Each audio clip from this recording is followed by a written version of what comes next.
Hello everyone, this is Mike for Road to the Illuminati. This is vlog entry number 4.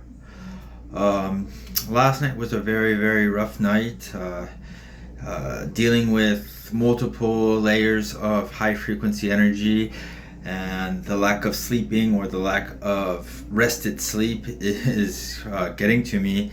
And the more that I post, the more that it hits me back in ways that I'm used to, but in the long term it is exhausting, and even in the short term, making sense of it all, it's one thing, but to explain it to somebody that it makes sense to, it's another. And the fact that, let's put it bluntly, in certain dimensions we live in, the ones that we're physically bound, everything that is depth, height, line of sight, and senses such as touch and smell, these are important ones to have. And then you have the added time value, the distance and relativity, and everything else, the known and the unknown, up and away, and the stars and beyond. But the fact that the lack of awareness is the biggest breaking point, and to be able to justify what I'm living to somebody else that has absolutely no notion of realities and other segues, and besides, a dream is a dream and it stops there. But in the world of multiverses, your REM state is your own parallelium with such as focused realities and the physical reality that we all live in together. So each person has a conscious construct of theirs, and each dimension is a parallel to our reality, because we all live in the same reality, but we each have our own definition of it and our own opinion. So that's kind of something that I've been working towards, describing to my peers what it means to be special, in the way to have these communication with other world beings. They're so far evolved that they don't even need physical bodies or even genitalia for that matter. They just inhabit it, they do what they want, and they travel faster than the speed of light, because in a quantum entangled world we do all live in, it's instantaneous. So when you affect one state, it goes to the next instantaneously. It's just faster than that. So I'm going to touch back narratives on the first episode that I posted, Parallelum, the Cycle of Fires. It's about me having my first portal into the astral realm, which I arrived on a sun-baked, mosaic, cracked earth. And I just followed one of the familiar sites. It was a red dragon baby, kind of, and it was a big one, and it paralleled to my reality of somebody that really liked me and saw me as a son. And I followed him thinking it was actually him, but then I became at the round table of all other prehistoric creatures and dinosaurs and others. And to me, they were the 9 elders. Like, the Supreme Court has 9 seats. So, and then I got taken into that table, and they all voted my existence. But it wasn't an existence that was free. It was me keeping an internal balance of the cycle of volcanoes. One that is the darkness in people and the obscurity of their soul, and the other one is the divine blue of dreams and goodness. So I had to keep a balance of that. And the way that I described it, it's kind of special, because not many people can really grasp how old we really are as beings. I'm not talking about humankind, I'm talking about individual, worldless, out of worlds, out of dimensions, out of multiverses, and then some. Because even if my imagination runs wild, there's no way that I can compare to how amazing and how unique some of these tableaus or paintings, so to speak, because some of them are cartoon-like and they all have their different kind of overlays.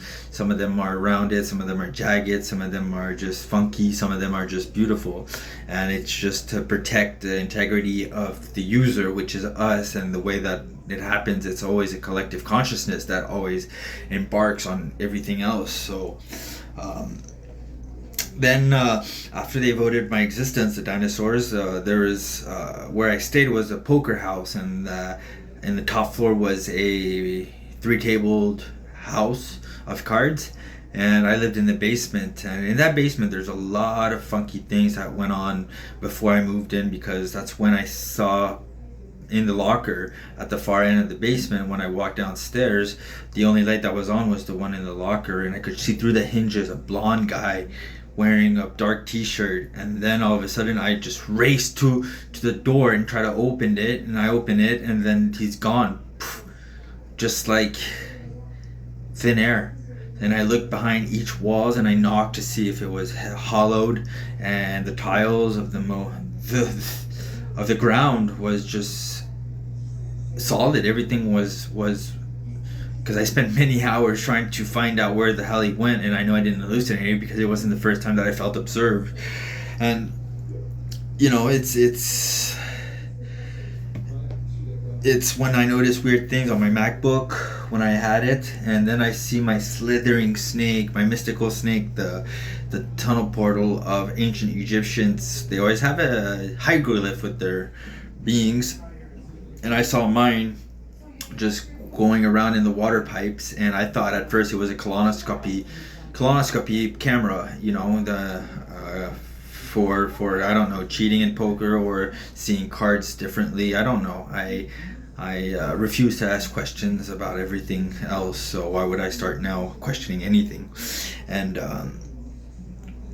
that's you know, I saw him slithering, going through the water pipes on the top, and always had a sense of observation. But every single time that I saw movement or something reflected hit the slithering scales of that snake, I always felt an existence to it, like an ancient knowledge transcribed through millenniums and millenniums of passed down generations. Like it's hard to even comprehend how ancient this slithering mystical beast and is. And you know, and that's when I also noticed that even my cat was acting weird, bizarre, and just chasing and jumping in midair for absolutely no reason, you know, like so one night I had a OBE, an out-of-body experience, and I was literally above my bed watching myself, and then I see my cat coming, and I just shifted perception of hers, and I could see myself on a black foreground on white energy lines, and I could see my body, and then all of a sudden I seen the conversion of both hers and my consciousness swapping. And for a brief minute I wasn't fully out of it. I was just, you know, barely conscious enough to grasp what was going on, and then I had her point of view as my own, and then my out of body float came back to my itself, but I saw it from my cat perspective, and then my cat just bolted off and went through the stairs. And it was kind of funny because that's when I first noticed Spotify being synced to my mood and to my everything. And then I noticed my emails, and I noticed Google, and I noticed YouTube. The things that I would think of literally would happen a few days after. And this was like maybe 3 years ago now, and it was before I woke up as Abel. So, you know, the more I think of it, the more that my journey to the Illuminati started way younger. I was probably 3 or 4 when I had my first surreal experience, and I'll be for another time. But, you know, I thought us being connected consciously was an intranet of subconsciously linked particles from quantum state to megalithic state, and the fact that the megafloras of the petrified earth still has a connectivity to what's in the middle of our core foundation of everything that we know, of each gravitational dimension and each space-time continuum of each's own realms and realms. And but all in fairness, I'm staying in reality and focused on what I'm dealing with, the high-strung energies and the high capability accent on not getting over stressed out and overstrained, because I feel the more I post, the more that it's reciprocated into these high frequencies, and I'm fine with it living like this. But it's the heaviness of being stuck in this place and the lack of restful conscious sleeping is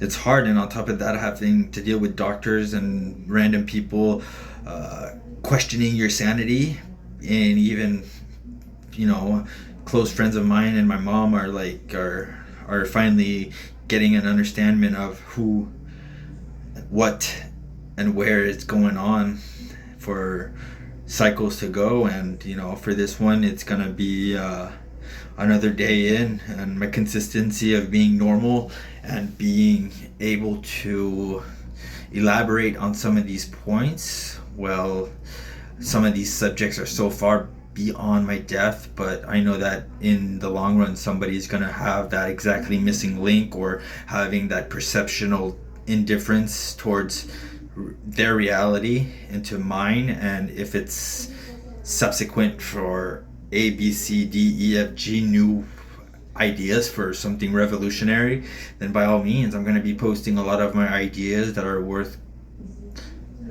countless monies, and I just don't have the knowledge base to do it. And hopefully somebody can enjoy the profits of whatever is going to happen, because I have let's say almost 70 pages of 7 font notes of, that's like almost 200 different individual ideas. So this was Mike for Road to the Illuminati, episode number 4.